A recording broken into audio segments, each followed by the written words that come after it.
Hello aspirants, अस्सलाम वालेकुम। जैसे आपको पता है कि कुछ दिन पहले जेके एसएसबी ने रिक्रूटमेंट्स निकाले हैं 4000 से प्लस कांस्टेबल के लिए पोस्ट्स। उसमें से अक्सर स्टूडेंट्स का ये कहना है कि एज लिमिट क्या रहती है उसमें, वो भी मैं आपको बता सकता हूं। इसमें सिलेबस क्या रहता है और इसमें जो पेपर की लेवल होती है वो क्या मॉडरेट होती है या फिर एक्स्ट्रा मॉडरेट होती है या फिर नॉर्मल के हिसाब से। तो 2022 का पेपर आप देख सकते हो, 2023 का भी पेपर देख सकते हो। आपको पता होगा कि कुछ रिक्रूटमेंट्स ऐसे हैं जो कि सेम टू सेम जैसे दिल्ली कांस्टेबल होता है या हरियाणा कांस्टेबल होता है।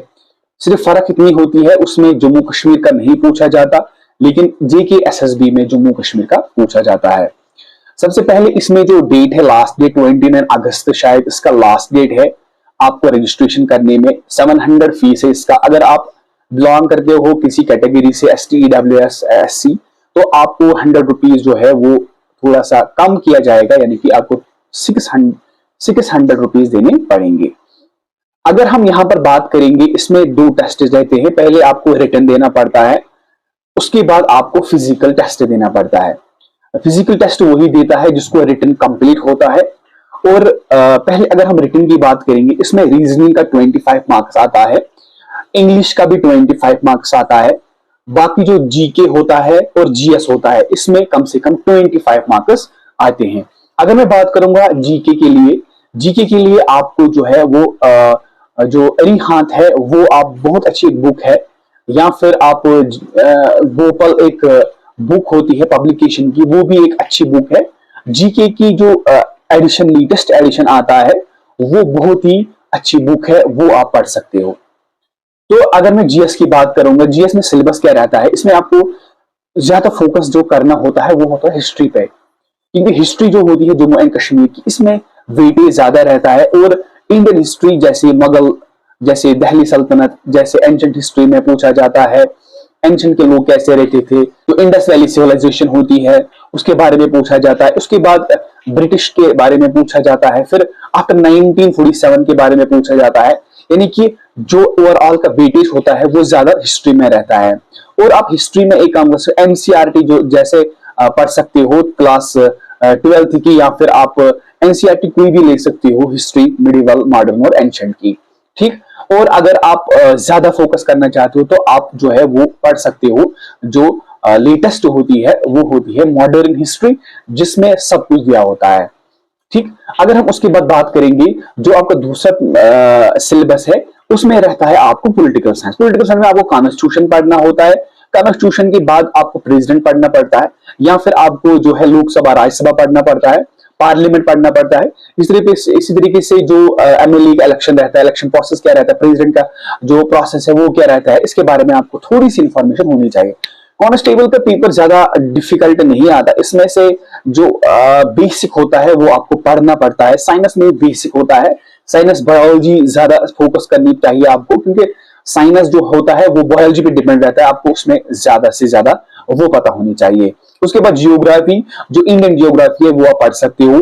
उसके बाद जो है वो है इकोनॉमिक्स, आप एक 11th की इकोनॉमिक्स पढ़ सकते हो, इंट्रोडक्शन ऑफ इकोनॉमिक्स, वो आप पढ़ सकते हो। माइक्रो इकोनॉमिक्स एक है और मैक्रो इकोनॉमिक्स एक है, दोनों इकोनॉमिक्स आप पढ़ सकते हो अगर आपको अच्छी रैंक लानी होगी। ठीक। और आपको पता है कि जब इसका कट ऑफ रहता है, इसका कट ऑफ जो है वो हाई भी रह सकता है। क्यों हाई रह सकता है? क्योंकि पेपर की लेवल जो होती है वो ज्यादा हाई नहीं रहती, इसकी पेपर की लेवल थोड़ी सी मॉडरेट, थोड़ा सा डाउन ही रहता है। तो अगर आपने प्रीवियस पेपर देखा होगा, आप वो एनालिसिस करके देख सकते हो, आपको कम से कम 18 to 20 क्वेश्चंस आपको पढ़ने के बगैर भी आ जाएंगे। उसमें से करंट अफेयर्स अगर हम देखेंगे, जम्मू एंड कश्मीर का करंट अफेयर्स आपको ज्यादा से ज्यादा पढ़ने पड़ेगा। जो न्यू स्कीम्स होती है, जो बेटी बचाओ की स्कीम्स होती हैं, वो आपको ज्यादा से ज्यादा पढ़नी पड़ती है। और ज्यादा से ज्यादा जो कश्मीर में जो कोई भी यहाँ पर जो स्कीम लागू होती है उसके बारे में आपको पढ़ना पड़ता है, कब हुआ, इसका फायदा क्या है।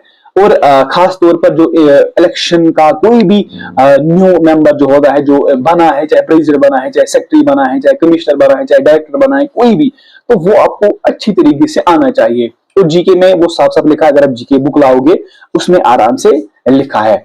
ठीक। और उसके बाद अगर हम फिजिकल टेस्ट की बात करेंगे, फिजिकल टेस्ट जो होता है वो आपको एक टेस्ट किया जाता है, चेस्ट टेस्ट किया जाता है, हाइट जो है वो देखी जाती है, आपका स्टेमिना देखा जाता है, आपका जो है वो कोई प्रॉब्लम मत है वो देखनी पड़ती है आप उस टाइम। और उसमें आपको रेस भी देते हैं कि आपको इतना जो है वो क्रॉस करना है, आपको टाइम भी दिया जाता है, टाइम लिमिट। और फिर आपको जो है वो आती है ज्वाइनिंग लेटर। इसमें दो ज्वाइनिंग लेटर आती है, एक आती है आपको टेली, यानी कि आपको एक ऑफिस में रहना पड़ता है, आपको वहां पर जो कंप्यूटर है वो उसको हैंडल करना पड़ता है, कंप्यूटर पे रहना पड़ता है। दूसरा वो जो फील्ड में जाता है, जो किसी एसओजी के साथ रहता है, कांस्टेबल, या फिर किसी दफ्तर में रहता है, किसी जेल में रहता है, यानी कि जेल की ड्यूटी देता है, या फिर किसी गवर्नमेंट बिल्डिंग पे जो है वो उस पे सिक्योरिटी रहती है। तो यानी कि कांस्टेबल का डिफरेंट डिफरेंट जो है प्लेटफॉर्म रहता है ना। इवन अगर आपको कोई कंफ्यूजन है, आपको सिलेबस के बारे में अभी समझ नहीं आ रहा क्या करूं, कैसे स्टार्ट करूं, मैंने आपको बता दिया है कि आप पहले जीके पढ़िए, अच्छे से जीके पढ़िए, जीके के बाद जीएस स्टार्ट कीजिए। जीएस का मैंने बता दिया है कि आपको हिस्ट्री ज्यादा से ज्यादा फोकस करनी पड़ती है। उसके बाद पॉलिटिकल साइंस में आपको कॉन्स्टिट्यूशन जो भी मैंने बात बताया है, आपको 11th की बुक आती है making a constitution book 11th की, वो आपको अगर आपने वो अच्छे से पढ़ी होगी तो आपको कोई प्रॉब्लम नहीं होगी। ठीक। और ज्योग्राफी का भी मैंने आपको बता दिया, इकोनॉमिक्स का भी मैंने आपको बता दिया है। बाकी अगर आपको फर्दर चाहिए तो मैं आपको मटेरियल भी सेंड कर सकता हूँ, डिस्क्रिप्शन में आपको व्हाट्सएप ग्रुप की लिंक मिल जाएगी, ज्वाइन कीजिए। किसी और टॉपिक पर मिलते हैं, अगर कोई कंफ्यूजन है तो बोल दीजिए। तब तक अल्लाह हाफिज।